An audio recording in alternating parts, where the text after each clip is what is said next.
Hello and welcome back to Call Center Helper. My name is Xander Freeman, and we are once again talking all about our latest research that's just come out. It is the 2025 What Contact Center Leaders Are Doing Right Now. So, today we're going to be talking all about the future of customer experience, specifically in the veil of AI. To help facilitate with that discussion, I'm so excited to be once again joined by Justin Robbins, Principal Analyst at Metric Sherpa. Hello, Justin. Hey Xander, always good to be together with you. I know it feels like two sides of the coin. Yours just looks a lot cheery and happier, whereas mine is more reflective, I think. It's No, I think we can lean into this. It's like, what does the survey say? And you can give maybe the naughty advice, and I'll try to go nice. especially when we're talking about AI, right? I can go down the slightly more devilish route. Yeah, I like that. Let's Yeah, all right. let's lead into it. So the question we're going to be talking about today that we put to our audiences was, where do you see AI achieving the best results within the next 2 years? There's a few different directions we thought this could take. I mean, ultimately, not to spoil anything for our research, but making happier customers coming out on top, closely followed by happier agents. Justin, was that surprising to you at all? Xander, it's not surprising at all. This is how we are naturally wired as customer service leaders. We are centered on what matters most. And for the majority of us, what matters most is great customer outcomes. And Mm. I think with employee experience tightly behind that, we know that we can't have great customer outcomes without great employee experiences as well. So, no, I think these should be winning. The real question becomes who's responsible? How do we make it happen? And so what? What's the impact going to be on the business? Yeah, and I think that's fair. I mean, from our side, it's heartening to see those two come out on top ahead of what came in third, which was all about sort of cost savings there, which again is an important component to consider. But I think in the way we look at AI, some of the fear around it as well, there's obviously been a lot of discussion in the last couple of years around no, it will impact on these elements. We're talking about the human experience here alongside AI, and it's nice that the research backs that up. Xander, I think it affirms that leaders are recognizing what's the first domino that needs to fall, right? As a kid, I loved setting up dominoes and knocking them down and seeing what would happen. This is leaders showing that they know that cost or revenue or all of these other things, they're dependent on something else. We can't just go into our operation and say we're going to slash costs. Mm. We have to ask the question of how.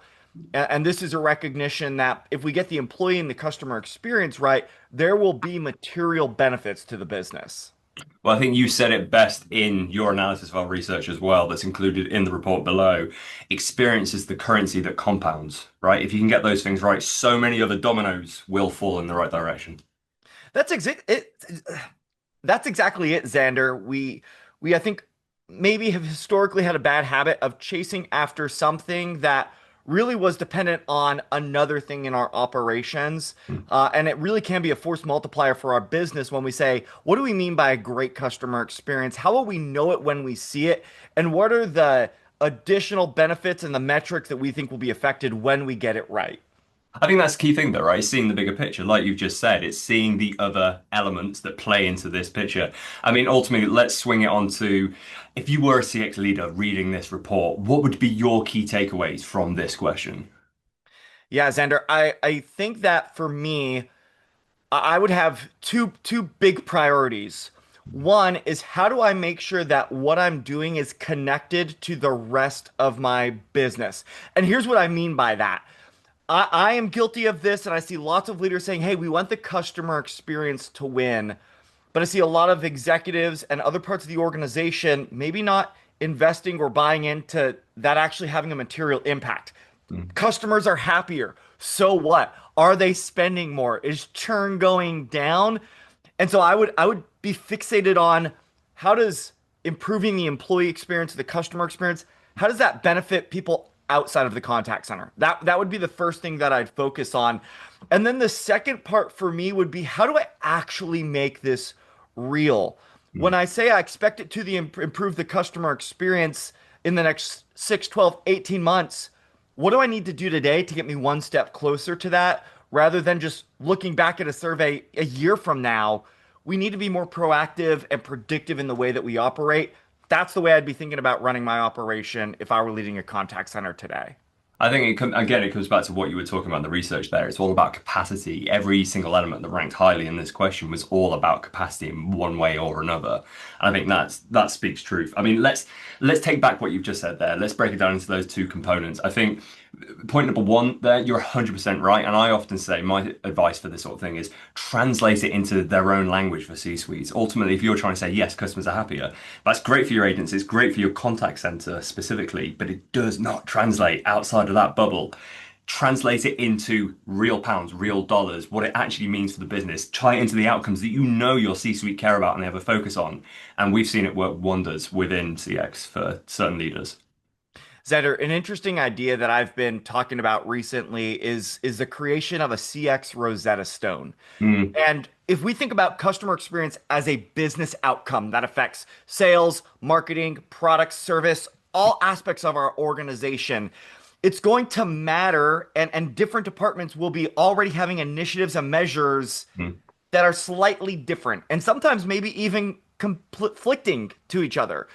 If we have a shared language around what do we mean by customer experience and what's the way that every part of the organization reports on it, mm. talks about it, I think we're going to be in a better place because right now, the biggest barrier to what you and I are talking about is we're just not aligned. We're just not communicating as an organization. That's holding us back way more than any other thing might be. But I think that speaks to the second part of your analysis then when we were talking about what leaders should be taken away from this question. It's you can do it in bite-sized pieces. It doesn't need to be an insurmountable goal that just takes up your entire horizon. You can do it one step at a time. Let's talk about those silos that we've just mentioned there. Start with something like marketing. That's what I found works really well. There's someone, if you can turn them into an advocate within the business, let them know what's coming on your side, give them the impact to actually tailor their strategies as well. And you can apply that to so many different other areas of the business outside the contact center and turn them into your advocates. Xander, like many other things, making this possible is all about making it incremental and Mm. thinking about those small victories that we can have day over day over day because they will compound. But I will tell you the real opportunity and the real challenge as Mm. we think about AI and these findings and frankly the horizon ahead for contact center leaders, I think it all comes down to our capacity to lead and manage change as Mm. an organization. And so the challenge I would put out to anyone is maybe don't even worry about AI right now. First, ask the question of are we prepared to lead a massive change management initiative like we have never before? Because that's really what's ahead of us. I think it's again, you're 100% right, especially when we take it back to the question that we were discussing now. It's within the next 2 years, it's baby steps. That's the key thing. It's where do you start on that process?